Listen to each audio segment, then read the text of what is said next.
Boa noite a todos, muito bom estar com vocês novamente e que possamos agora, nesses minutos, podemos fazer uma reflexão, mais uma reflexão, talvez sobre um outro enfoque, sobre a depressão, aonde nós trazemos um apêndice como uma doença provocada, porque na realidade a depressão somos nós mesmos que a provocamos.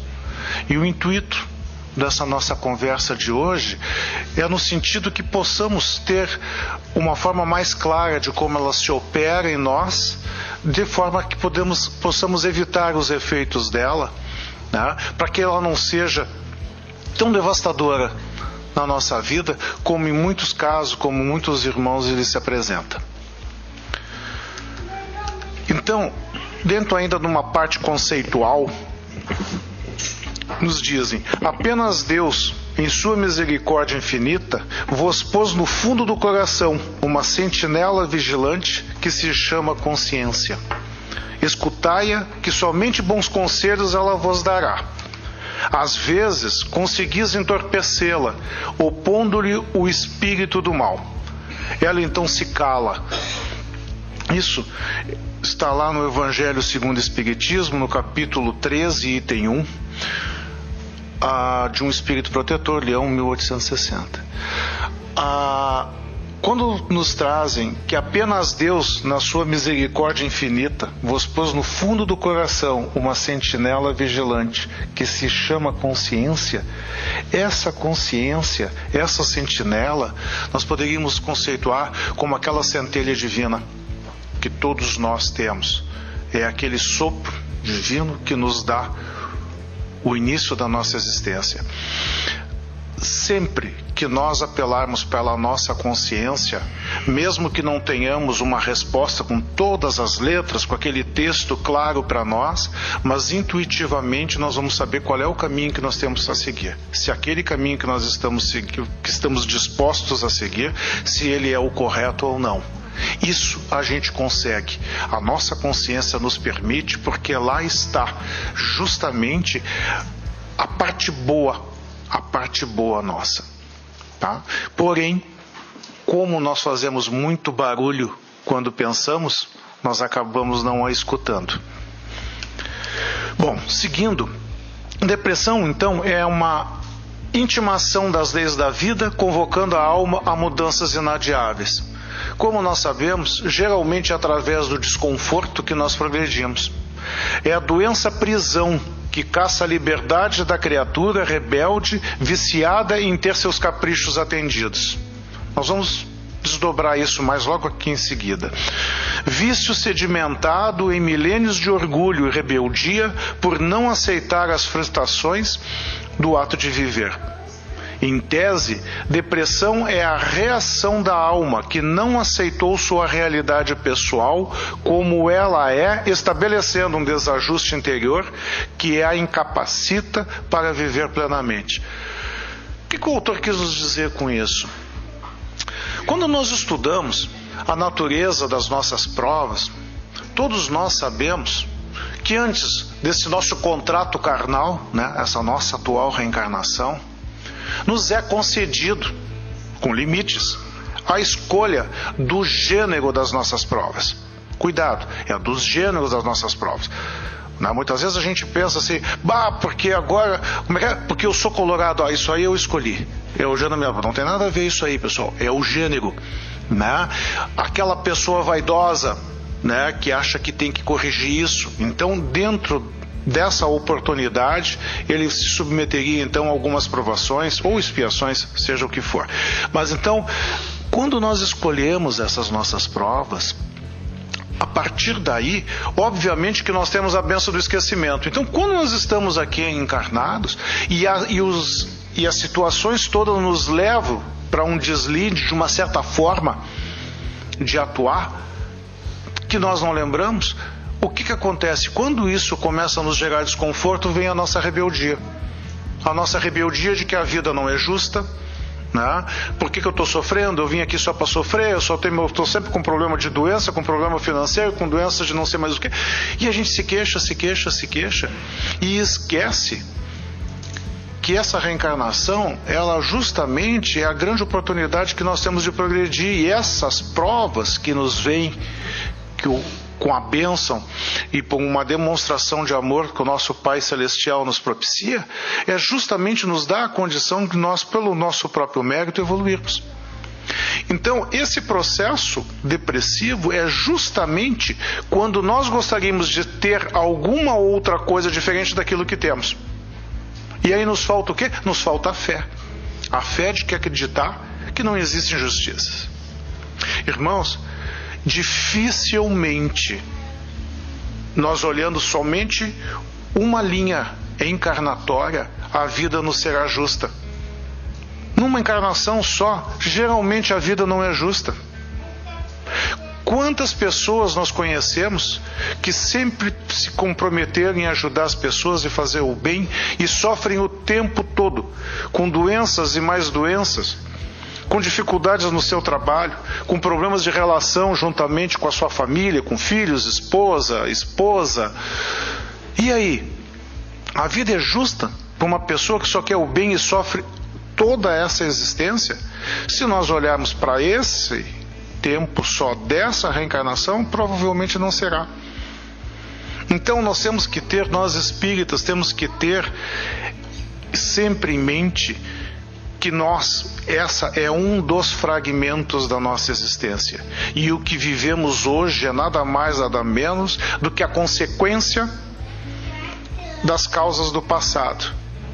E que nós temos que parar de perguntar por quê e começarmos a perguntar para quê. Nós precisamos entender que aquilo que nos acomete hoje, para que serve isso? E não por quê.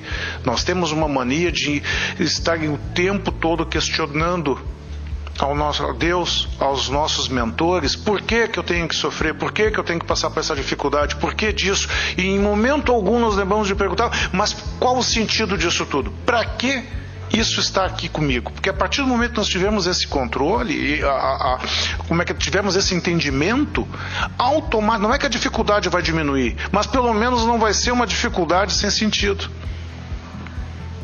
Isso talvez seja uma das coisas mais importantes que nós precisamos nos aperceber e ir logo, independente de qualquer mudança.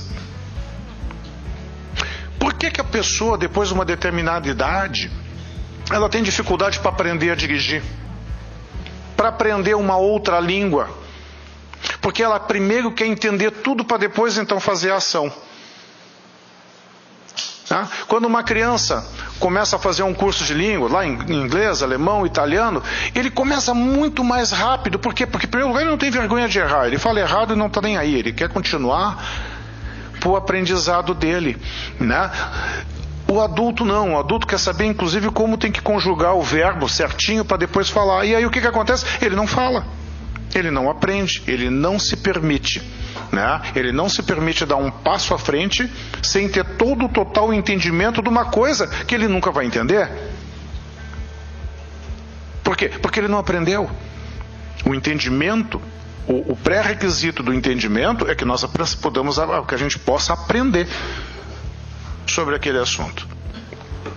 Bom, seguindo então, desde as crises ocasionais da depressão até os quadros mais severos da psicose, encontramos no cerne da enfermidade o espírito recusando os alvitres da vida. Foi o que nós conversamos agora. Sempre é o inconformismo que é o cerne do nosso processo depressivo, seja em que estágio for. Através das reações, demonstra sua insatisfação em concordar com a vontade divina acerca de seus desígnios em flagrante desajuste. Podemos substituir o desajuste por rebeldia. Rebela-se ante a morte e a perda, ante a mudança e o desgosto, ante a decepção e os desafios do caminho.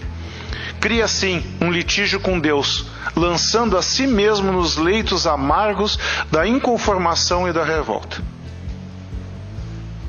No momento que mais nós precisamos nos amparar com o nosso Pai maior, nós se rebelamos contra Ele. Não acredito mais em Deus, não quero mais saber de Deus. E aí se fica assim, e aí? Se já estava difícil antes, como é que ficou agora? Até se aperceber das impropriedades que ele está afirmando, reconsiderar e aí então retomar novamente, né, a sua evolução moral. Então, de novo, nesse momento é a hora que nós precisamos perguntar qual o sentido daquilo que estamos passando. Não basta nós repetirmos algumas máximas do Espiritismo, onde uma delas, que o Espiritismo é o Consolador. De nada adianta nós saber que o Espiritismo é o Consolador e não usar ele para nos consolarmos. É um desperdício. É um desperdício. Em uma oportunidade de uma palestra, eu disse, basta uma palestra com qual palestrante seja para nos dar tema para casa para o resto da nossa encarnação. É uma só. Vocês imaginem quando a primeira vez que chega alguém na casa espírita e ele diz o seguinte: vocês só precisam amar aos vossos irmãos como a si mesmo. Só isso. Pode voltar, pessoal, pode voltar para casa. E nós vamos ficar toda a nossa existência tentando fazer isso aí. Tá? Então, o que acontece que faz com que nós todas as semanas nos dirigimos a casas espíritas, ouvimos palestras, alguns têm uma maior disponibilidade, acompanham os estudos sistematizados, outros trabalham na casa e tal.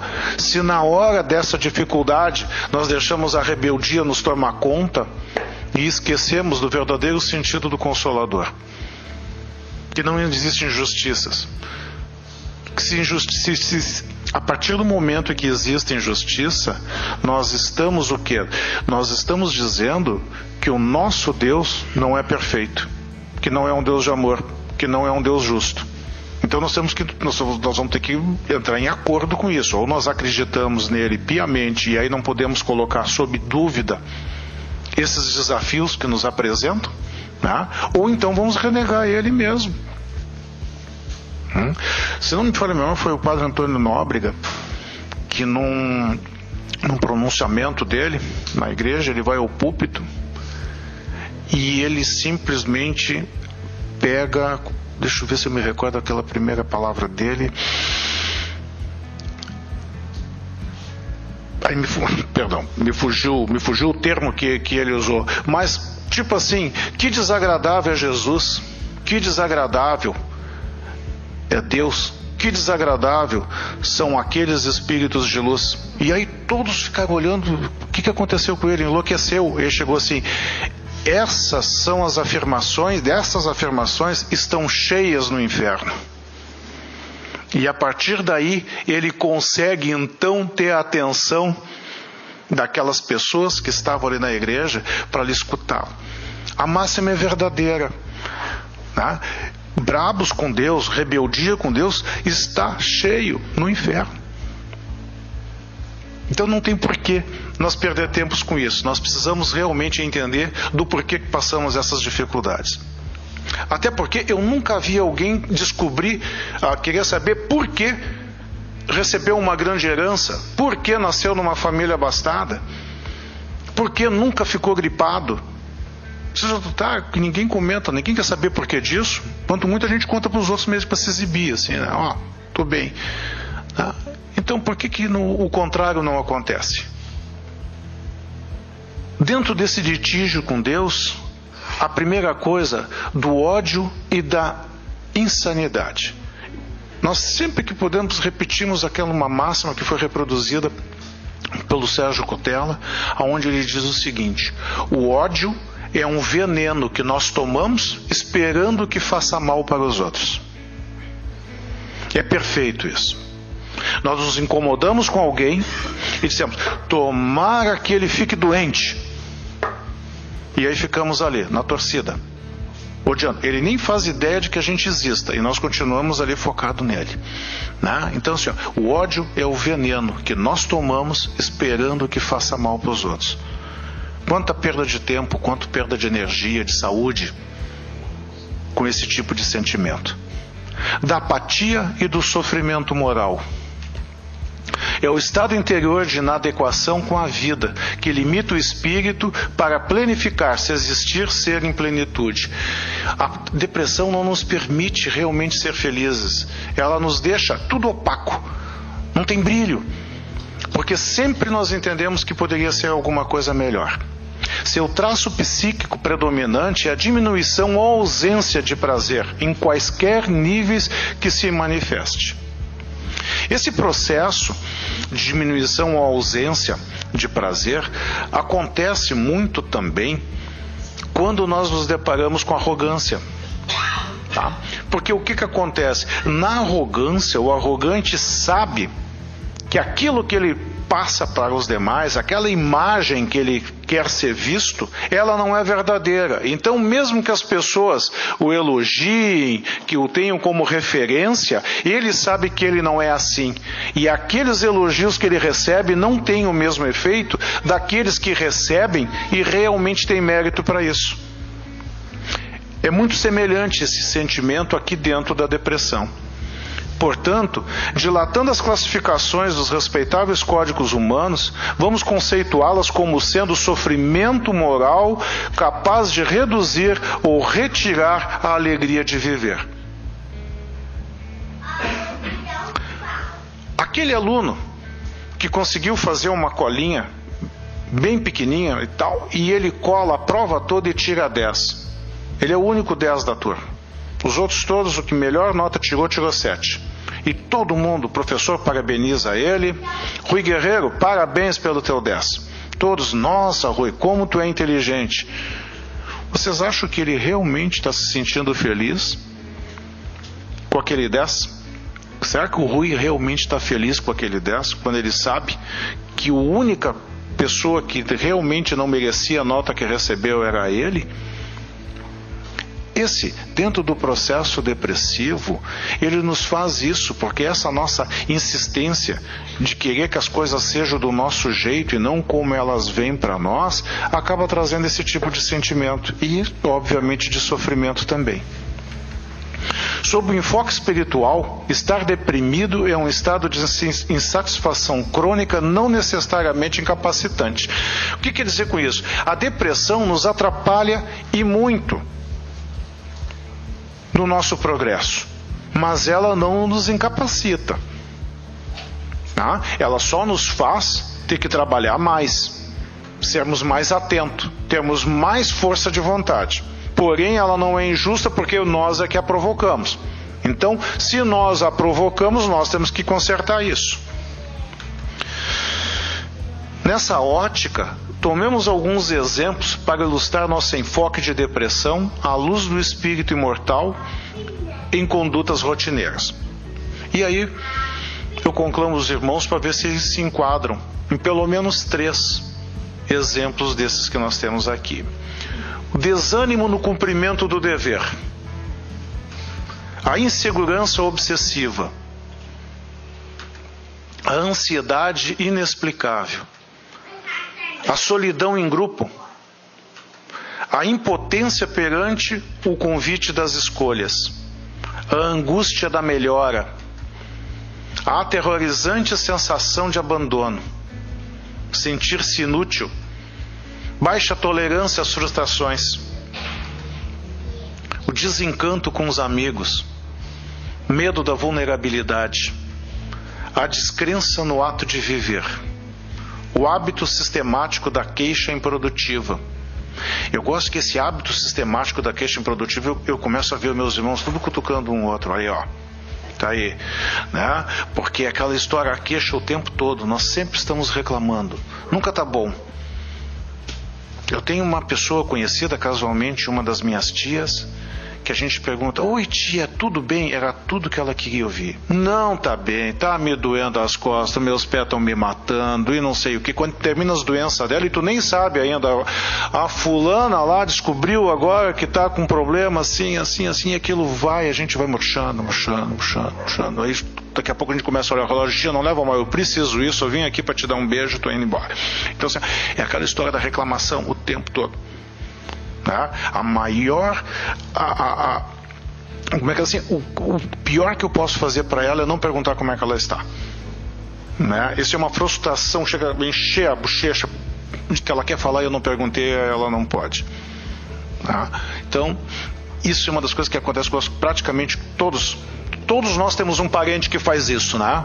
E todos nós temos essa paciência em escutar eles também. Depois a gente dá uma ajuda para ele. A gente diz, não, isso não foi nada. Né? A grande diferença da simpatia para a empatia. Né? A simpatia a gente simplesmente desqualifica o sofrimento dele. Não, bobagem, o quê? Tá doente? Não, bobagem não é nada. Vai fazer uma cirurgia que vai ficar bom. Né? E deixa o cara.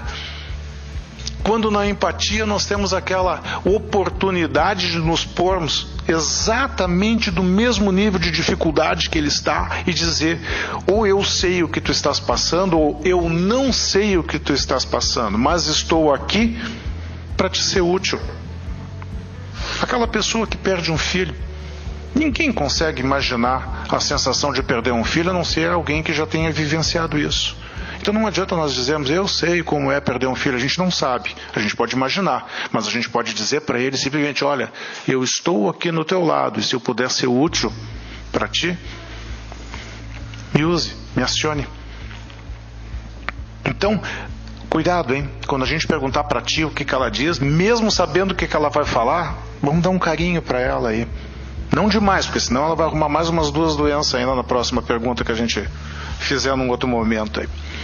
A indisposição de conviver com os diferentes. Aí nós estamos falando da intolerância, né? Em todos os sentidos. A relação de insatisfação com o corpo. Tá.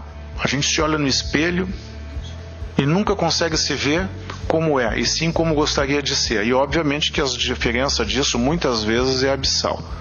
O apego aos fatos passados. O sentimento de menos-valia perante o mundo, quando nós desqualificamos aquilo porque não alcançamos ele. O descaso com os conflitos, a negação dos sentimentos. A negação dos sentimentos, estava indo conversando com a nossa irmã, que antes da palestra, é uma coisa que nós temos que ter muita atenção. A negação. A negação é um processo de autodefesa e ele é importante. Ele é muito importante conosco. Por que eu estou dizendo isso? Porque quando nós nos deparamos com uma verdade que estava adormecida ainda dentro da nossa autocrítica, é muito frustrante quando isso acontece. Tá? Todos nós já fomos crianças e, obviamente, como criança, todos já fizemos arte. E, obviamente, alguma dessas artes os nossos pais nos pegaram no ato. Aí estamos nós ali terminando de abrir o vidro de bolacha que ela disse que não era para comer, quando a gente está com a mão. O que está fazendo? Nada. Nada. E esse vidro de bolacha, não sei, não vi vidro de bolacha nenhum. Então o vidro aberto, a gente está com a tampinha na mão. Então o que é? É um processo de defesa. Né? De defesa, a negação. Quando nós nos deparamos com alguma coisa em nós que nós não gostamos, mas a gente se dá conta que aquilo é verdade, que nós somos assim, o primeiro processo que nós temos é o de negar. Primeiro nós negamos, depois nós justificamos, e só depois nós aceitamos e começamos então a tentar ver como é que nós podemos contornar, como nós podemos melhorar isso. Então, a negação, ela é necessária por um tempo, é o que nós chamamos que é uma mola que amortece um pouco do impacto da verdade que nos sensibiliza, né? Mas depois de um tempo nós temos que parar com esse negócio, porque senão nós não vamos evoluir nunca. Chega um momento que a gente vai ter que dizer, não, eu realmente sou assim, tá, e aí eu vou consertar isso aí, tá? E atentem, negação não é mentira. Negar que se é não quer dizer que estamos mentindo que não somos, tá? É diferente uma coisa da outra, certo? A inveja do sucesso alheio. Como? Quanto mais eu trabalho, mais sorte eu tenho, é isso? A desistência de ser feliz. Aí nós estamos falando já de uma depressão em terceiro grau. A decisão de não perdoar. A inconformação perante as perdas. Fixação obstinada nos pontos de vista. Isso é terrível. Como é ruim quando nós encontramos uma pessoa que só tem certezas, né? Tudo para ela é preto no branco. Ah, não, é assim, é assado. Ela tem resposta para tudo, ela tem soluções para tudo. Tá? Tá aí, a fixação obstinada nos pontos de vista. Agora, nunca pergunte para ela por quê, porque não vai vir nada. O desamor aos que nos prejudicam. O cultivo do personalismo, a exacerbada importância pessoal. O gerenciamento ineficaz da culpa. As aflições fantasmas com o futuro. A tormenta de ser rejeitado. As agruras perante as críticas. Rigidez nas atitudes, nos objetivos. Conduta perfeccionista. E aqui, na conduta perfeccionista, existem duas situações. Aquela que nós impomos a nós e aquela cuja qual julgamos os outros. Sinergia com o pessimismo. Impulso para desistir dos compromissos. Nós nos programamos à noite, olha, eu realmente tenho que resolver esse problema. Amanhã eu vou ir em tal lugar, vou comprar isso, vou me informar sobre aquilo e vou resolver esse nosso problema. A gente acorda de manhã, mas hoje eu tinha que ficar um pouquinho mais na cama. Como eu estou cansado. Aí se toma banho, se arruma alguma coisa. Eu vou ter que fazer tal coisa. E quando a gente vê, 9 horas, 10 horas, 11 horas, a gente não foi ainda fazer isso tudo. Aquela procrastinação que a gente vê está aí, dentro desse impulso de desistir. E aí é que começa aquela resistência. Exemplo prático, que nem é tão complicado assim. Amanhã eu vou começar a fazer exercício, vou começar a malhar, vou para academia e tal. Pode ter certeza, eu acordou de manhã, ou tá chovendo, ou tá muito frio, o cachorro latiu a noite toda, a gente não dormiu bem, mas sempre acontece alguma coisa e naquele dia a gente acaba achando um pretexto para não ir para lá para começar, né? Então, tem uma máxima que um autor espírita nos traz, assim, mas isso foi numa conversa informal, não em artigo que ele tenha publicado, que ele diz o seguinte: quando tudo começa a dar errado, persiste porque vocês estão certos. Tá? Se começou, tá tudo difícil, o carro não pega, continua persistindo porque vocês estão no caminho certo. Tá? Quando começa a se incomodar muita gente, é porque nós estamos melhorando. Pulsão para controlar a vida. Irritabilidade sem causas conhecidas. Todas essas ações ou sentimentos são sinais de depressão da alma, porque criam ou refletem um desajuste da criatura com a existência, levando-a paulatinamente a roubar de si mesmo a energia da vida. Não espero que os senhores se manifestem, mas quero crer que pelo menos numas 3, todos acabaram se enquadrando, mesmo das mais diversas, né? Entende? Feliz daqueles que se enquadraram somente em 3. Né?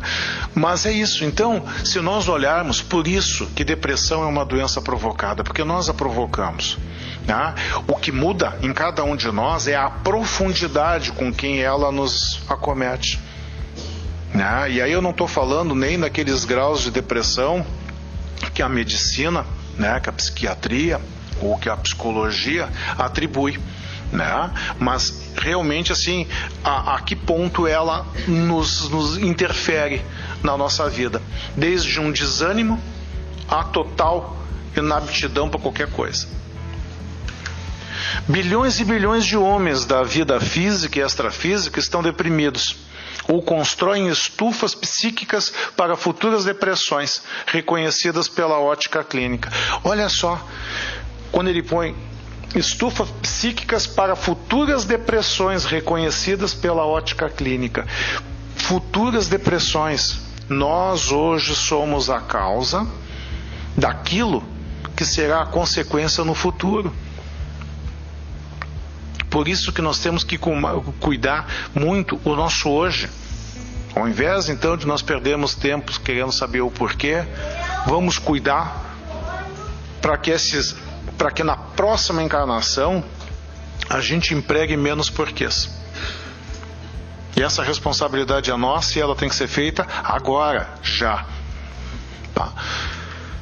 arrastam-se entre a animalidade e o mundo racional. Lutam para se livrar dos instintos e assumir sua gloriosa condição de filhos de Deus. Vivem, mas não sabem existir. Olha a sapiência disso. Vivem, mas não sabem existir. Quanto tempo nós perdemos na nossa existência sem fazer nada? O ócio é um castigo. Aquele domingo que hoje eu não vou fazer absolutamente nada. Os senhores se deram conta como a gente no final chega cansado de noite? Aquele domingo a gente não fez nada? Como cansa não fazer nada? Olha, pessoal, eu tenho repensado muito esse negócio de não fazer nada, porque ele me cansa. E aquela dormência continua para o outro dia também. Parece que falta aquela atividade, falta a adrenalina, falta o suor. A primeira vez que eu assisti uma palestra do Divaldo foi ali na Escola Marista, no Pio XII, no salão ali, e o Divaldo falou sobre depressão. Não especificamente, mas ele trouxe isso num apêndice dentro da manifestação dele, e aí ele disse o seguinte: ao deprimido que não sabe o que vai fazer, é muito simples. Ele que pega uma enxada e vá carpir, porque é com o suor do trabalho que a gente consegue combater a depressão. Pessoal, eu até achei que o Divaldo, carpir é ruim, né? Podia ser alguma outra coisa, né? No início até achei que ele não estava certo, mas depois a gente começa a pensar, é isso, é reagir, e cada um reage da forma que quiser. Muitas vezes aquela lida doméstica, aquela coisa simples que nós fazemos em casa, pode ser o grande start para nós combatermos a nossa depressão. Como assim? Arrumar a cama. Acordar de manhã, primeira coisa, salta, tira o pijama, troca de roupa, bota o pijama debaixo do travesseiro, arrume a cama. O que nós estamos conseguindo com isso? Primeiro, garantindo que nós vamos estar com uma cama, o quarto mais bonito. Segundo, que à noite a cama vai estar lá nos esperando, preparada para nós. Existe coisa pior do que nós chegamos na cama, está aquele troço tudo desarrumado, e coisa a gente tem que estar esticando o lençol e coisa parecida. Tem alguém que não gosta de dormir naquele dia que são trocados os lençóis, que está tudo limpinho, cheirosinho, bonitinho, todo mundo gosta, né? Então, muitas vezes, arrumar a cama é o primeiro passo que nós temos para combater a nossa depressão. Por quê? Porque a gente começou a fazer alguma coisa por nós, né? Não tomo mais café da manhã sem já deixar a louça pronta, arrumada. Porque não existe coisa pior nós chegarmos na cozinha depois e ter toda a louça suja. Quando a gente pensa, agora eu preciso de uma inspiração para fazer o almoço. Não, mas antes da inspiração vamos lavar a louça do café. Já descai também. Então assim, são essas pequenas coisas, né? Isso é do nosso trabalho, é tudo. O começo é pequeno, mas é nessas pequenas coisas que nós vamos nos fortalecendo até que nós vamos estar prontos, em condições de consertar aquelas outras coisas importantes e que nos são mais caras, que são mais difíceis. Perambulam quase sempre na alegria de possuir e raramente alcançam o prazer de ser. Olha a tragédia que é a vida de alguém que só se sente feliz estando com um carro 0 km. Sempre. Todo ano ele tem que trocar de carro. Isso quando agora estão lançando os modelos ainda cada vez mais, né? O modelo já estão, o 2019 já estão aqui, se bobear, daqui a pouquinho já está o 2020. E ele se torna um escravo dessa aparência. E quando é que ele realmente vai ser alegre pelas conquistas dele? Porque ele sempre está em ponto, ele está colocando para ele um degrau a mais. Ele nunca consegue chegar naquele platô, né?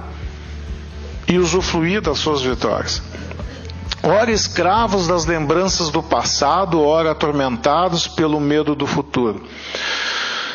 Uma das grandes demonstrações de um estado de depressão são aqueles que tiveram alguma notoriedade, que tiveram algum dinheiro, que tiveram algum poder, enfim, e que por algum problema da vida eles acabaram perdendo isso tudo, né? Principalmente o poder, independente de qual seja.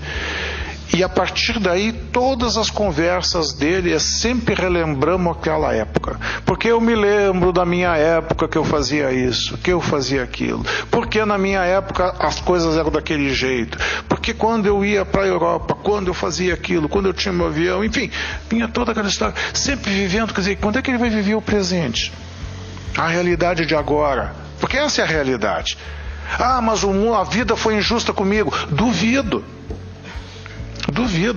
Eu tenho certeza que ela está sendo incompreendida, que a vida está sendo incompreendida, mas duvido que ela tenha sido injusta.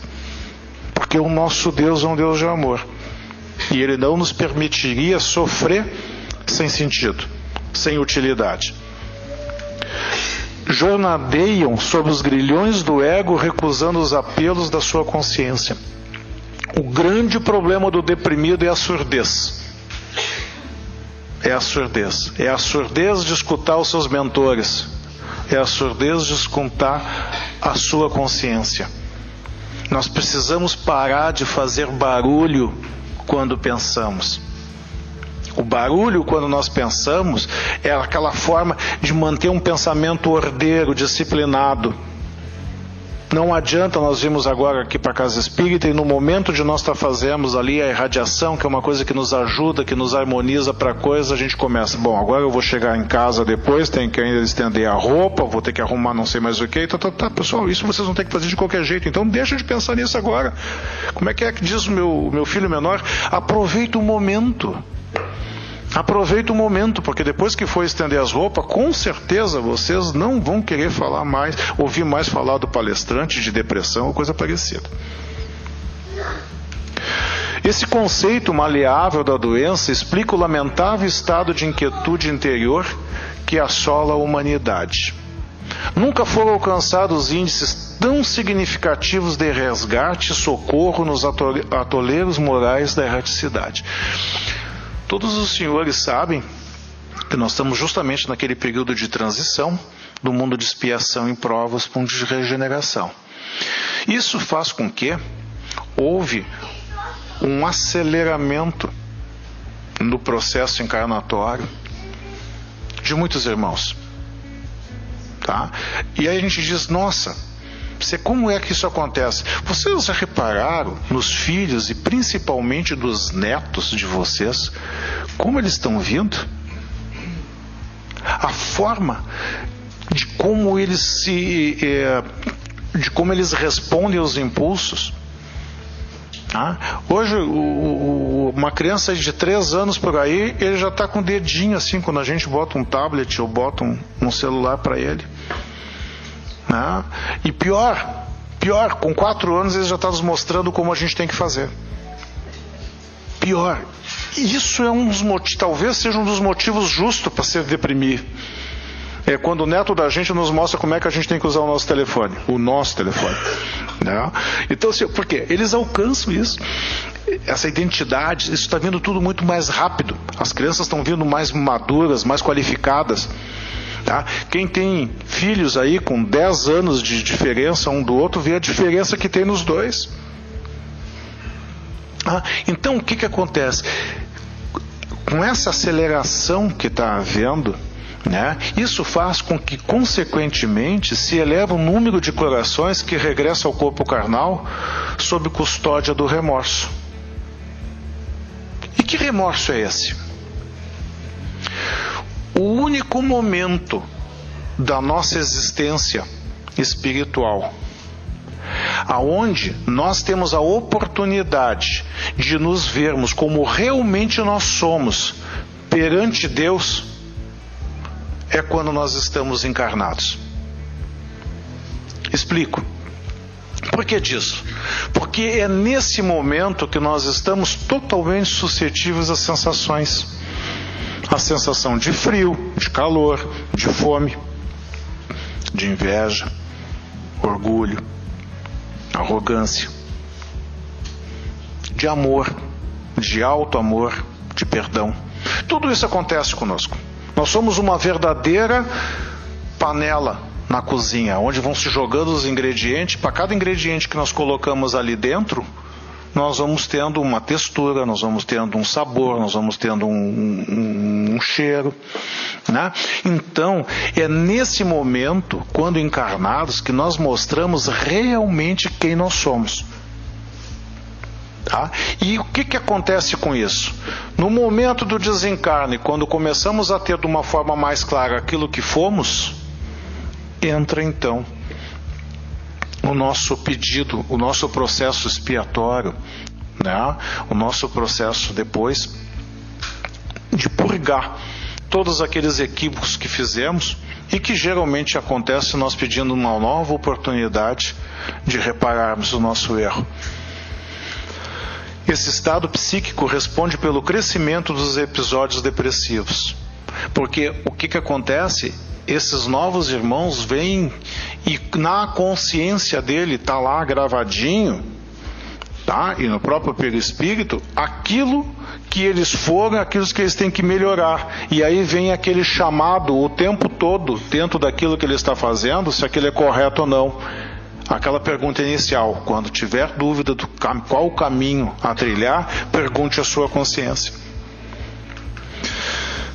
Seria trágico esse fenômeno social se deixássemos de considerá-lo como indício de mudança para um mundo de regeneração, conquanto não signifiquem libertação e paz. Coloca a criatura a caminho dos primeiros lampejos de consciência lúcida. Obviamente que essa consciência lúcida nos gera o quê? Sofrimento. Sofrimento porque nos deparamos com uma verdade que nós não gostaríamos que fosse. E nos traz, então, o processo de negação para depois, então, a conscientização e a reformação disso. A solução vem da própria mente. A terapêutica está no lugar mais profundo da criatura. Aprender a ouvir os ditames da consciência, eis que o pouco fazem quando se encontram sob a sanção da depressão. Esse é o estado denominado consciência tranquila, ou seja, quando o self supera as tormentas da culpa e do medo, da ansiedade e do instinto de posse. Aprendendo a arte de ouvir, esse guia infalível, a criatura caminha para o sossego íntimo, a serenidade, plenitude e alegria. A saúde decorre de uma relação sinérgica com a nossa consciência, com o nosso self. Dele parte as forças capazes de estabelecer o clima da alegria de ser. Se vocês permitem, em função do horário, eu vou pular alguns itens aqui. A depressão é a ausência dessa energia de base, dessa força de vitalidade e saúde, ensejando a defasagem, o esgotamento. A ausência de contato com o amor, lei universal da vida e saúde integral, responde pelos reflexos da morte interior. Nos apelos da consciência encontraremos o receituário para a liberdade e a paz, o equilíbrio e o progresso. A ingestão dessa medicação amarga será a batalha sem tréguas, porque aderir aos ditames conscienciais significa, antes de tudo, deixar de desejar o que se quer para fazer o que se deve. Deixar de desejar o que se quer para fazer o que se deve.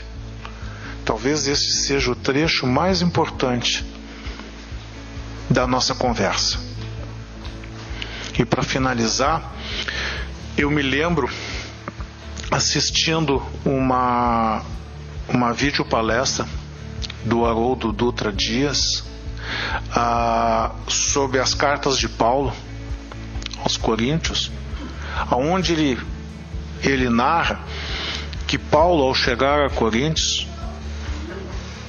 trouxe um verdadeiro alvoroço quando viram o estado lastimável que ele estava se apresentando, extremamente magro, com as roupas todas elas em frangalhos, cheios de cicatrizes, com um semblante de cansaço, e perguntaram: mas esse é o Paulo?